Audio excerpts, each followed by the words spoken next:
ग्वालियर के रंगियाना मोहल्ला में 60 साल पुराना 2 मंजिला मकान भरभराकर गिर गया। वहीं मकान में मलबे में 2 लोग दब गए, जिनमें से एक की मौत हो गई। हमारे मकान में धमक लगी तो हमने उनसे मना करी, उसके बाद भी उनने वो दूसरा तीर तोड़ा है और तोड़ने के बाद उसको जैसे ही नीचे फेंका है तो ये मकान नीचे दब गया।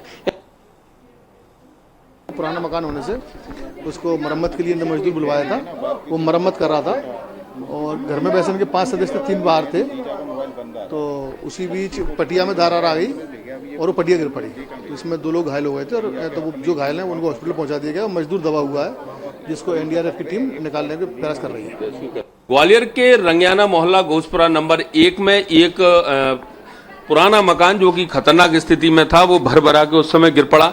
जब इस मकान को तोड़ने का काम किया जा रहा था, 2 मजदूर इस मकान को तोड़ रहे थे और लेकिन इसके अंदर रहने वाले किराएदारों को बाहर नहीं निकाला था, जिसके कारण उसमें जो पिता और पुत्री जब खाना खा रहे थे तो इस मलबे में दब गए, घायल हुए, उनको अस्पताल भेजा गया है। अभी आप देख सकते हैं कि जो रेस्क्यू टीम है, एनडीआरएफ की टीम है, वो भी यहाँ पर पहुंच गई है, एसडीआरएफ भी पहुंच गई है और ये लगातार यहाँ पर रेस्क्यू किए हुए हैं। पुलिस भी मौके पर मौजूद है। एक व्यक्ति दिखाई दे रहा है, संभवतः वो व्यक्ति मजदूर है जो इस मकान को तोड़ रहा था, वो दबा हुआ है। ऐसा माना जा रहा है कि उसकी मौत हो गई है। हालांकि 2 मजदूर थे यहाँ पर, दूसरे मजदूर का पता नहीं है, वो हो सकता है या तो दबा हो या फिर बाहर निकल गया हो।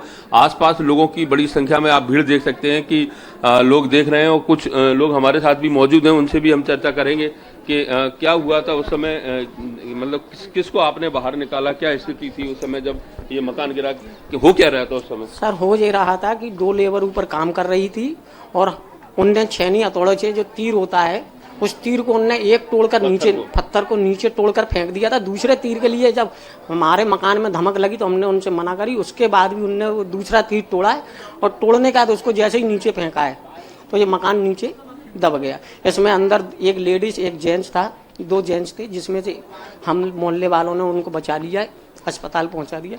बाकी इसमें 2 लेबर थी, जिसमें एक मृत है उसमें और दूसरे का पता नहीं है। इसके बारे में और कोई जानकारी नहीं। दबा हुआ है, अलग ही दिखाई दे रहा है, उसमें रेस्क्यू चल रहा है। कितना पुराना मकान है, किसका मकान है? कम से कम सर ये 60 साल पुराना मकान है और आज की कंडीशन में ये रामू शिवरे का मकान है। कौन है रामू शिवरे? जो चंदू लाइट वालों के सामने रहते हैं। अभी ये मालूम पड़ा है कि ये टीकमगढ़ की एक फैमिली थी, वर्मा फैमिली है।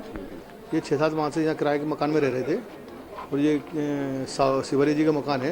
तो ऊपर छोटे छोटे 2 कमरे हैं, तो नीचे वाले कमरे भी नहीं, तो ऊपर वाले काम को पुराना मकान होने से उसको मरम्मत के लिए मजदूर बुलवाया था, वो मरम्मत कर रहा था और घर में वैसे उनके 5 सदस्य 3 बाहर थे, तो उसी बीच पटिया में धार आ गई और वो पटिया गिर पड़ी। तो इसमें 2 लोग घायल हो गए थे और तो वो जो घायल हैं उनको हॉस्पिटल पहुंचा दिया गया। मजदूर दबा हुआ है जिसको एनडीआरएफ की टीम निकालने का प्रयास कर रही है।